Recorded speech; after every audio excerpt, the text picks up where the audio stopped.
কিছু শিল্পীর জীবন ফারুকী শেষ করে দিছে। ও মনে করতেছে ও জিতে গেছে, ও জীবনও জিততে পারবে না। কি যে টেকনিক জানে ও, মানে এত টেকনিক জানে, মানে এই টেকনিকের কোনো তুলনা নাই। এই ছেলেটা এবং ওর সাথে, এই ছেলে না, এটা বুইরা কেন পালাবো আমি? আমার পাসপোর্ট না থাকলে আমি আসতাম না। আমরা কি করতেন? মেরেই তো ফেলতেন, মেরে ফেলতেন। এটা যে কি পরিমাণ নষ্ট হয়ে গেল আমাদের সবকিছু, আমাদের সামাজিক যে একটা ডেকোরাম ছিল, একটা সৌন্দর্য ছিল, আমরা মানুষকে শ্রদ্ধা করতাম, ভালোবাসতাম। এখন সবাই সবাইকে না সামনাসামনি দেখলে আমরা অনেক মিষ্টি মিষ্টি কথা বলি। আসলে কি আমরা সবাই সত্যি করে বলি কিনা? কি একটা ঘৃণা আমাদের মধ্যে না তৈরি হয়েছে। আমার কাউকে ঘৃণা করতে ভালো লাগে না, কিন্তু 5ই আগস্ট আমাকে অনেক ধরনের শিক্ষা দিয়েছে।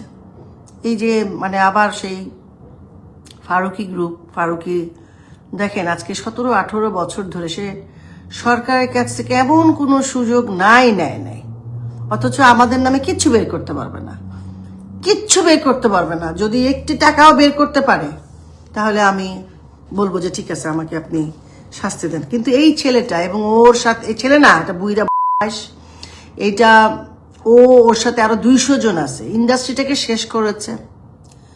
ইন্ডাস্ট্রি যারা ভালো কাজ করতেন, আমাদের ফিল্ম ইন্ডাস্ট্রি, সে সবসময় বলতো আমাদের ইন্ডাস্ট্রি অশিক্ষিত। ওর কোনো ধারণাই নাই, কারণ নিজে একটা অশিক্ষিত, বুঝছেন। আসছে একটা, মানে কি বলবো ওর সম্পর্কে, এত কুৎসিত কথাও বলতে ইচ্ছা করে না। অবশ্য সময় তো আসছে, বলার লোক তো আছে। সে কি ঘন্টার ছবি বানায়, ওর আবার ভক্ত। বিশ্বাস করেন আমাদের ইন্ডাস্ট্রির বড় বড় লোকরাও দেখি, বড় বড় মানুষ যাদেরকে আমরা রেসপেক্ট, তারা ওকে কি তেলবাজি করতো। আমি না হতবাক, ভাই কি করে সম্ভব ভাই এই লোকটার সাথে তার। আমাদের কিছু শিল্পীর জীবন ফারুকী শেষ করে দিছে। ও মনে করতেছে ও জিতে গেছে, ও জীবনও জিততে পারবে না।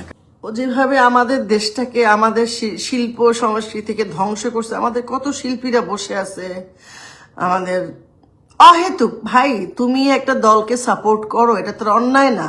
দেখতে হবে যে সে অন্যায়ভাবে কোনো সুযোগ সুবিধা নিয়েছে কিনা।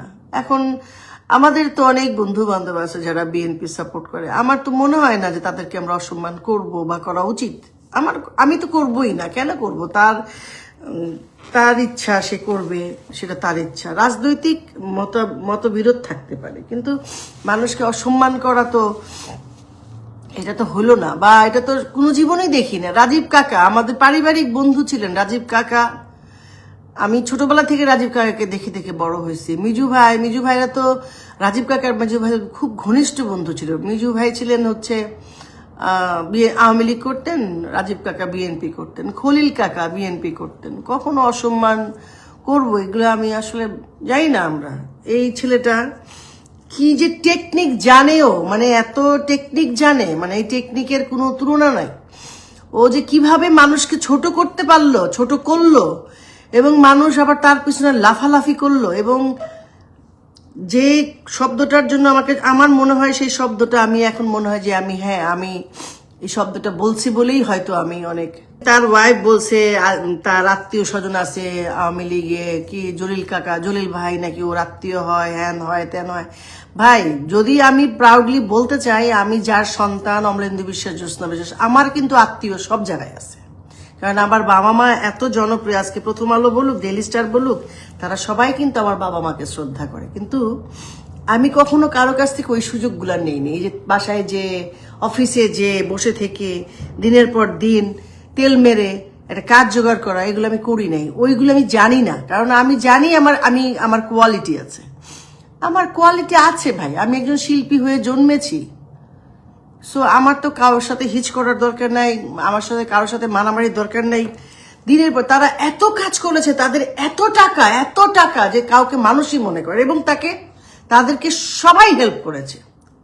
দুঃখটা তো এইটাই যে একটা দেশদ্রোহী, একটা কালপ্রিট, একটা অসভ্য, একটা জেনারেশনের জন্য বিপজ্জনক একটা মানুষ, একটা না, এদের মতো সবাই তো। আমাদের কি নাম, ছাড় না, স্যার বলবো না, স্যার তোকে বলাই যাবে না, আর চিফ নজরুল এত মিথ্যুক একজন শিক্ষক হয়ে কিভাবে মিথ্যা কথা বলে, দিনের পর দিন মিথ্যা কথা। রিজওয়ানা এত মিথ্যুক এত দম্ভ তার, এত দম্ভ। 2 টাকার শিল্পী যাদের কোনো দাম নাই তারাও যেসব কথা, ও মাই গড, মানে 2 টাকার, মানে ওরা হাসিনা আপার সাথে একটা ছবি তুলবে, ছবি তুলে সেই ছবিটা আবার তাদের ফেসবুকে আপলোড দিয়ে একদমই এতে মানে রাখবে, রেখে মানে বলবে যে আমি তো অনেক, হঠাৎ যে হাসিনা আপা চলে গেলেন অমনি তার ছবি সরাইয়া তারে নিয়ে আজে বাজে গালিগালাজ, আমাদেরকে গালিগালাজ, এবং প্রতিটা শোতে যাইতেছে মনে করে আমাকে উদ্দেশ্য করেই গালে। আমি কি করছি আমি নিজেই জানি না। যেখানেই গেছি সেখানেই ফারুকি, সেখানেই ফারুকি, সেখানেই ফারুকি। টাকা দিয়ে সব ম্যানেজ করে রাখতো সে, সব।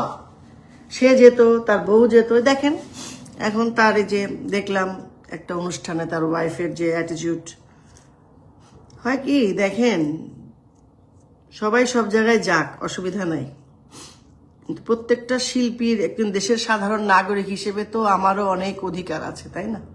আমাদের এই অধিকারগুলো কেড়ে নেওয়া হয়েছে। নিজের দেশ থেকে আমার এইভাবে চলে আসতে হবে না, আমাকে কেউ কিছু বলে নাই, আমি নিজেই কেন জানি মনে হয়েছে যে না আমি চলে যাই, আমার কেউ কিছু। কিন্তু এয়ারপোর্টে যে লোকটা আমাকে বারবার বিরক্ত করতেছিল, ওই লোকটাকে আমি জানতে চাই। আমি আশা করি ভবিষ্যতে ওই লোকের সন্ধান আমি পাবো, সে কে, কোথায় আছে। হ্যাঁ, জিজ্ঞাসা করবো, ভাই আপনি আমার সাথে কেন এমন করতেছিলেন, এটাই বলবো। এবং সঙ্গে সঙ্গে আমাদের মিডিয়াগুলোতে উনি আটক হয়েছেন, পালিয়ে গেছেন। আরে বাবা, আমি কিভাবে পালায় যাব? আনিস ভাই তুমি বলো তো, আজকে আমি 30 বছর ধরে কানাডায় আমি সিটিজেন, কিভাবে আমি পালাবো বলেন আমাকে? সম্ভব আমার পক্ষে পালানো? কেন পালাবো আমি? আমার পাসপোর্ট না থাকলে আমি আসতাম না। আমরা কি করতেন? মেরেই তো ফেলতেন, মেরে ফেলতেন, আপনাদেরই জয় হইতো। পরে তো আফসোস করতেন যে বিনা অপরাধে অনেক মানুষ মরে না, মারতেন আপনারা আমাকে, কি করতেন?